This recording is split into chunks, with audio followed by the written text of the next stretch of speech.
Hello and welcome. Skillet coming to you from the landing deck of the Colossus. I thought somebody was taking off. Today we're going to talk about my disappointment with the Colossus. I don't understand. I don't get it. I don't understand. Now, the Colossus recently, after our first stream, had a real test. It went up against a K and a fleet that were surrounding our defensive platform.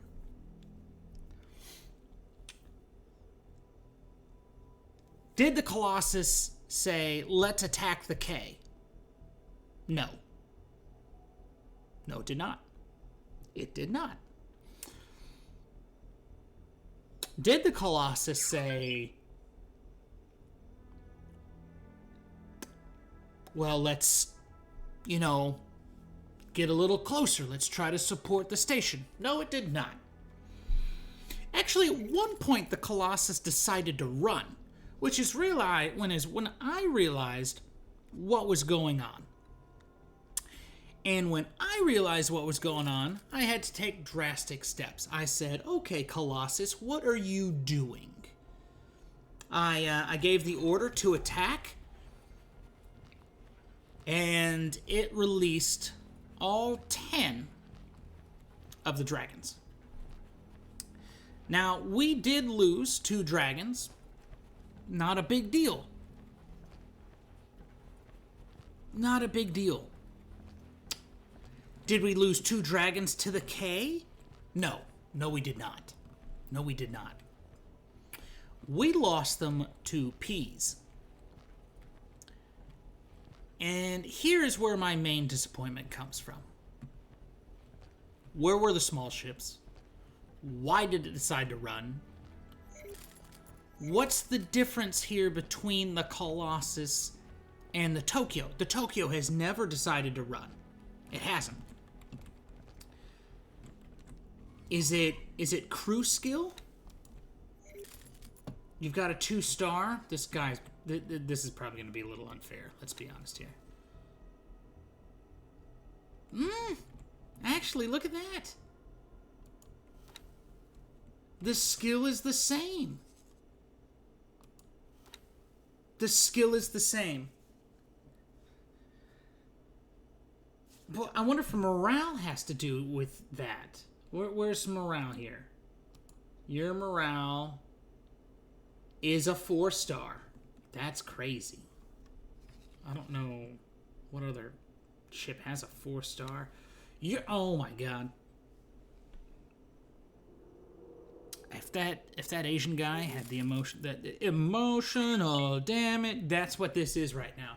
Why did it decide to run? Does anybody have an answer for this? I would really love to know. Why this ship said, you know what? We're not going to help. We're not going to do anything. We're done. We're out of here. We're going to run. I don't get it. We lost 2 dragons. Not a big deal. We can build the dragons again. I'm pretty sure I've already put that order in. But for a comparison to the Tokyo is just better. I mean, I don't know. I don't know if it's a really good comparison. But I was really let down with this ship. And in my franticness to salvage what was going on, I was really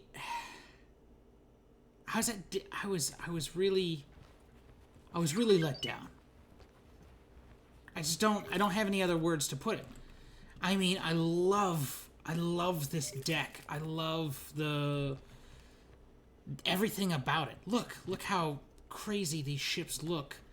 And it's out in space. Look at the galaxy way over there. The lights, everything. I like the open airness to the Colossus. I really do. It's a really cool ship. It's a really cool design, I think.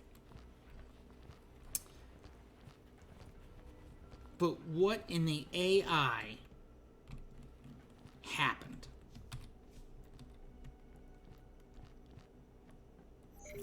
I mean, it's still damaged. Okay, not a big deal. I'm just so... I'm so confused, really. So confused. Now, this ship, one of the ships does, I mean, they're both going to need, they're going to need moving. They are. Because, well, we are in the midst of wiping out Matrix 9. It's not a big deal. Matrix 9 will then be absorbed into our sprawling little enterprise, which I'm going to be happy about. And I'll need to send a fleet over and take down these defense platforms, which we are building another fleet. And talking about ships and complementary designs, I also want to throw a question. How do you guys build your fleets? Now, most nations or factions don't have ships that really complement each other very well. I mean, let's just take Argon, for example. You have the Colossus. Let's go here. Come on, Colossus. Extra large. You have the Colossus, which, I mean, lacking some front turrets, really. I mean, it's got 8 in the front, and then 8 in the back. Its turret coverage is lacking here, I think. You have the Colossus, and then outside the Colossus you have the Behemoth, which I think the Behemoth's actually a really good all-round ship. It's just that. It's an all-rounder. It doesn't excel at anything. It doesn't underperform in anything. I actually think this is a really good all-round ship. This is number 3 in, like, the tier of ships, just because it's an all-rounder, a jack of all trades. What a hiccup.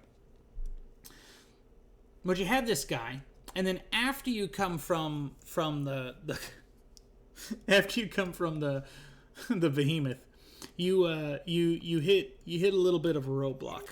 Now, I think it's a decent ship. I don't fly it. I'm not its biggest fan, but I will say I will give it its due. I think it is a decent ship, especially when you get it in the beginning, right? Through the main story, you've got the Vanguard, which its turret coverage is pretty good. It's got good shielding. You can hold 2 ships. You can hold, what, 12 drones? Where's drones? I clicked on the wrong thing. Yeah, 12 drones. Perfect. 12 drones, decent speed. You can do something with it. It's another jack of all trades. But for support, for anti oh my god, for anti-fighters, you've got this. You've got this, which is a severe letdown. I mean, look at you.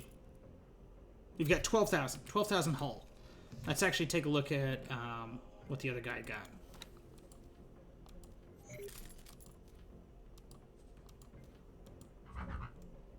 $14. A little slower, more than likely.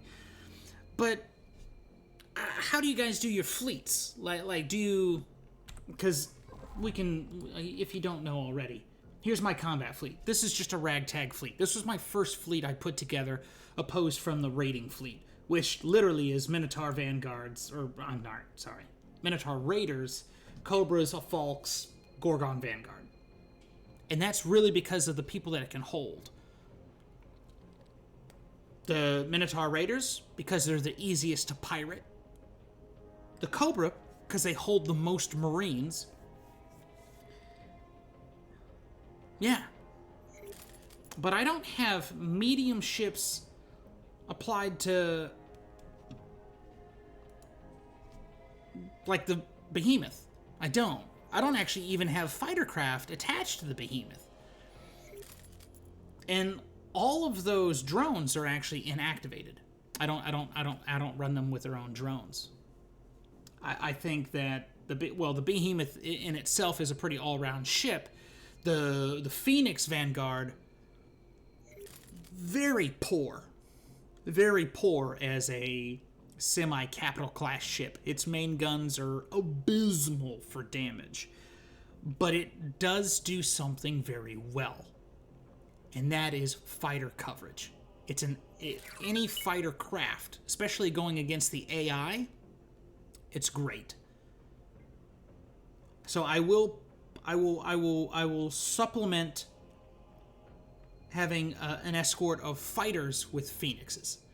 2 Phoenixes either side of your ship, you're golden. It's just how it is. But Phoenixes are also the slowest out of that class, right? But how do you guys do it? How do you guys make up your fleet? Also, who has answers for my Colossus problem? I am very curious of why there's a difference between the Tokyo and the Colossus. Oh, well, this is going to be Skillet signing off for more of a rant than a real let's talk, mainly because of my disappointment. But do stick around. We're going to start streaming on Saturdays, roughly between the hours of 12 and 2. Done it. I think it's a decent time. I hope to see you guys there. And it's not just going to be X4. We will do some other things. Maybe X3. I'm a very big first-person shooter. If you ever watched any of the earlier videos, you'd know that. Maybe Tarkov. I don't know. World of Tanks. There's a whole lot of... Not World of Tanks. I'm sorry. That was a lie. War Thunder. Not World of Tanks. Hell Let Loose. There's a whole lot. But... please, somebody answer my question. Somebody. But this is going to be Skillet signing off. I do hope to hear from you soon.